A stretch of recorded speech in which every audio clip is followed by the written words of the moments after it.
আপনি এই বেগানা নারীর দিকে তাকাইলেন কিভাবে? সে সুন্দর, তার অবয়ব, দেহাকৃতি, এটা আপনি দেখলেন কিভাবে? আমরা যদি দালাল হই, আপনার দালালের নিম্ন ছিল। যেই সমস্ত আসনগুলোতে জামাত ভোট পায় নাই আপনার 30,000, সেখানেও দেখাইছে যে অনলাইন জরিপগুলোতে জামাত 80%। ইসলামী মূল্যবোধে বিশ্বাস করে সেই জায়গা থেকে তারা জামাতকে নিয়ে দীর্ঘদিন রাজনীতি করেছে।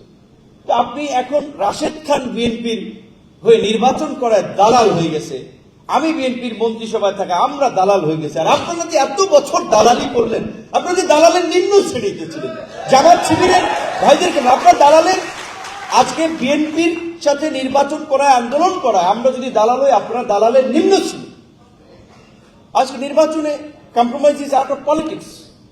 সমঝোতা দেশের স্বার্থে, জাতির স্বার্থে ঐক্যবদ্ধভাবে কাজ করে। আজকে আপনারা দেখেছেন সোশ্যাল মিডিয়াতে কিভাবে পোর্ট্রে করা হচ্ছে, এবং নির্বাচনে দেখেছেন না, মনে হচ্ছে যে জামাত 250 আসনে সরকার গঠন করে ফেলবে নাকি। দেখেছেন তো প্রত্যেকটি জনমত জরিপে, এমনকি আপনার যেই সমস্ত আসনগুলোতে জামাত ভোট পায় নাই আপনার 30,000, সেখানেও দেখাইছে যে অনলাইন জরিপগুলোতে জামাত 80%।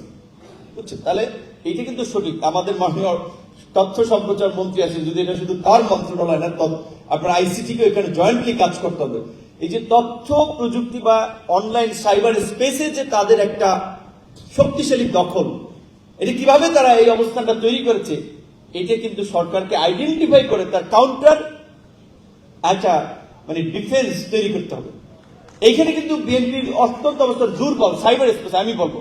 কারণ সরকার কি, শুনুন, একটা দেশের প্রধানমন্ত্রী, রাষ্ট্রের সর্বোচ্চ প্রধান ব্যক্তি, নির্বাহী প্রধান ব্যক্তি, তার কথাবার্তা বলা, তার সমালোচনা যৌক্তিকভাবে করা যায়।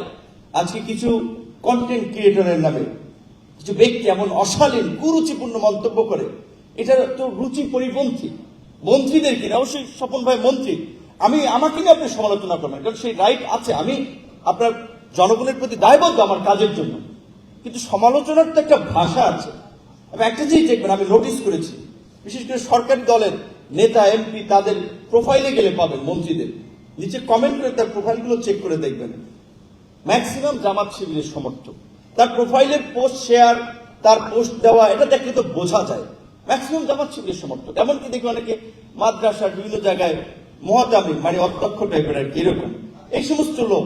তো আমি অবাক হই যে তার কমেন্টটা এইরকম, এত বিকৃত কমেন্ট, যেটা রাশেদ খান বলেছে মাঝে রাশেদ খান একটু বলতেছে, এই কারণে আবার সে তাদের সংঘবদ্ধ অপপ্রচারের শিকার। একজন সংসদ সদস্য পার্লামেন্টের তার সহকর্মী নারী সদস্যের বেশভূষা, তার দেহের মানে বর্ণনা দিচ্ছেন।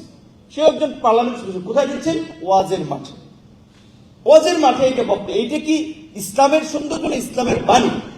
রাশমিকা মান্দানা পৃথিবীর সবচেয়ে সুন্দর নারী, আপনি এই বেগানা নারীর দিকে তাকাইলেন কিভাবে? সে সুন্দর, তার অবয়ব, দেহাকৃতি, এটা আপনি দেখলেন কিভাবে?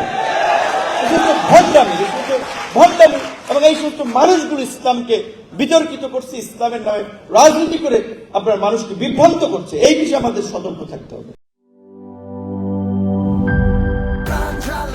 প্রাণ ঝালমুড়ি, এই ঝাঁজ সেই ঝাঁজ।